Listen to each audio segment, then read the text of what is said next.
सिर्फ एक waiting list से IRCTC वालों ने मेरा टिकट कैंसिल कर दिया। 3 बॉटल चढ़ाने के बाद मैंने डिसाइड किया कुछ भी हो जाए कश्मीर तो जाना ही है, इसलिए मैं सीधा निकल गया एयरपोर्ट। वहाँ पर एक प्लेन मेरा पहले से इंतज़ार कर रहा था। टिकट लेके मैं प्लेन में चढ़ा ही था, पता नहीं क्यों उन्होंने मुझे धक्के मार के बाहर निकाल दिया प्लेन खाली होने के बावजूद। फिर कुछ देर बाद उन्होंने मुझे मेरा बोर्डिंग पास दिया और लात घुसे मार के एयरपोर्ट पे आराम करने बोला। वो बात अलग है कि मार खाने के बाद मैं बेहोश हो चुका था। कुछ देर बाद हमारी फ्लाइट ने उड़ान भरी। बेहोशी में कुछ घंटों के सफ़र के बाद मैं जम्मू एयरपोर्ट पहुंच चुका था। पायलट को मैंने बाय बाय बोला तो उसने मुझे हट बोल के भगा दिया।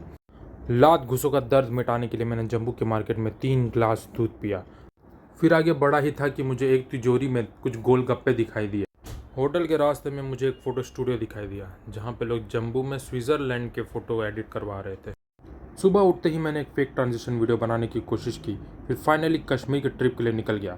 ड्राइवर साहब ने ट्रिप का पहला ही सॉन्ग ए जी मंगल भवन लगा दिया। ऐसा लग रहा था कि मैं कहीं सच में ही जन्नत ना पहुंच जाऊं। एक्चुअली ड्राइवर अपनी शादी छोड़ कर आया था, इसलिए उसकी ज़िंदगी में अंधेरा छा गया था। इस गम की गुफा से निकलते ही मैंने ड्राइवर को गाड़ी रोकने के लिए कहा। वीडियो बनाते वक्त एक बिल्ले ने मेरा रास्ता काटा। फिर याद आया ये तो हमारा गाइड था। अरू वैली की बर्फीले पहाड़ देख के फाइनली दिल को ठंडक मिला। वहाँ पे मुझे दिखे कुछ घोड़े। घोड़े से चना मांगा मैंने तो उसने मुझे कहा पक पहन के। घोड़े के 2 चने चुरा के मैं चंदन वैली पहुँच गया।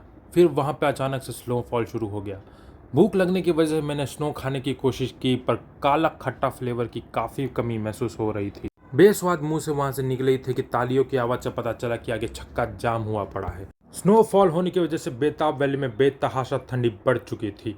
बेताब वैली में मुझे राधे भैया का बकरी दिखा। मैंने उससे पूछा कश्मीर में गर्मी कब होती है तो उसने बोला मैं। और फाइनली पहले दिन का ट्रिप फेक ट्रांजिशन के साथ खत्म करके मैं बैठा ही था कि ठंड के मारे मेरे पिछवाड़े सुन हो गए। होटल पहुंचने के बाद मैंने होटल वाले से गर्म हीटर मांगी और बैठ के अपने कुल्ले गर्म किए ताकि दूसरे दिन आपका गर्म कुल्ला मतलब गर्म जोशी के साथ स्वागत कर सकूं। पहले दिन की तस्वीरें देखने के बाद मुझे रियलाइज़ हुआ कि जगह खूबसूरत हो ना हो, अपनी शक्ल खूबसूरत होनी ज़्यादा ज़रूरी है। इसलिए मैं अपनी ही बदसूरत सूरत देख के सोने के लिए चला गया ताकि दूसरे दिन इसी बदसूरत सूरत के साथ आपको खूबसूरत नज़ारे दिखा सकूं। दूसरे दिन हम कवर करने वाले हैं कश्मीर की सबसे खूबसूरत जगह, इसलिए इंतज़ार कीजिए। मुझे वीडियो एडिट करने तक का टाइम दीजिए। मिलते हैं बहुत जल्द अगले वीडियो के साथ।